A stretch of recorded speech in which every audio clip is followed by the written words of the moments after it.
AITA for divorcing my husband because he spent 10 minutes in the car during a family emergency.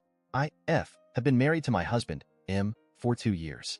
He has a habit of sitting in the car 5 to 10 minutes before entering the house. I don't know why he does it, but he talked about a past traumatic experience he had when he came home and caught his ex cheating on him. Because of that, he'd just spend few minutes in his car before he enters his home as response to his trauma. Now, I won't say that he's wrong in coping with what happened, but this has made me feel uneasy, and it had caused many fights between us. Like when we have guests, he'd sit outside before coming in, or when dinner is waiting on him and he'd take 10 minutes silently sitting in the car. I was worried that something might come up and he does not respond properly. And it happened last week. My 8-year-old son tripped and fell from the stairs and broke his ankle. He was in so much pain and I called my husband to come take him to the hospital, and he rushed out of work, but then I called and then I was stunned when I looked out the window and I saw him sitting outside the house in his car. I was both shocked and angry. I ran outside and I asked how long he was sitting in the car. He told me around 8 minutes. I asked why he didn't come into the house immediately to help, and he said he would after 2 more minutes. I was so mad and hurt, but tried to rush him, and he insisted he wouldn't feel comfortable coming in until the 10 minutes were up. He told me to get my son ready to take him to the hospital, but I started screaming at him nonstop, telling him this was a family emergency and that he was out of his mind to behave like that. It might not have been my best response, but I was shocked by his behavior and quite concerned because I had this situation always stuck in the back of mind, thinking what my husband do when there's a family emergency. I ended up taking my son by myself when my neighbor intervened and offered to take us.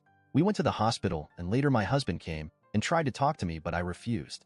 I then went to stay with my mom and texted him that I wanted a divorce.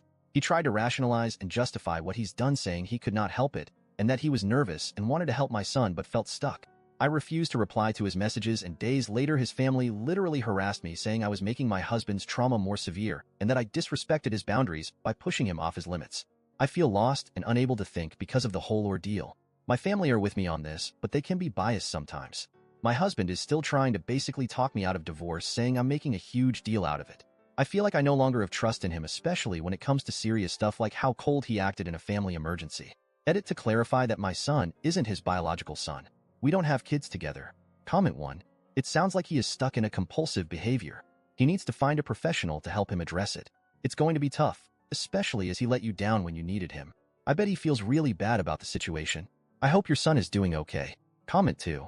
I wonder if this is the only strange thing that he does. If he has OCD, then there are likely other quirks. However, since this is causing problems in his marriage, he needs to address it ASAP, and his family needs to support his recovery from this compulsion. I don't blame OP one bit. Comment 3. If he can't get past this when someone is having an emergency, it's seriously impacting his life and needs to see a mental health professional.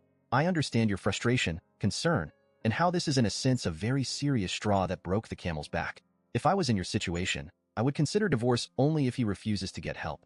You've been more than understanding when it's stuff that's not as big of a deal like dinner being ready, but in medical emergencies he needs to be able to either work through his discomfort or be okay with being uncomfortable. It's not acceptable or fair to you or your family to put someone else at risk because he would feel uncomfortable walking into the house. Comment 4. If he can't get past his "my ex cheated on me" trauma to help a child who broke his ankle, he needs therapy. It's already caused many fights, so if he refuses therapy, do what you gotta do. Intia. Comment 5. I'm just picturing him collapsed on the floor having a heart attack, and she calmly looks at her watch and says she needs to wait 10 minutes because she was traumatized by him not helping their son in an emergency. He clearly needs professional help, and if it was me, I'd make it a condition of continuing the relationship. Intia. Thank you everyone who subscribed me and like my videos.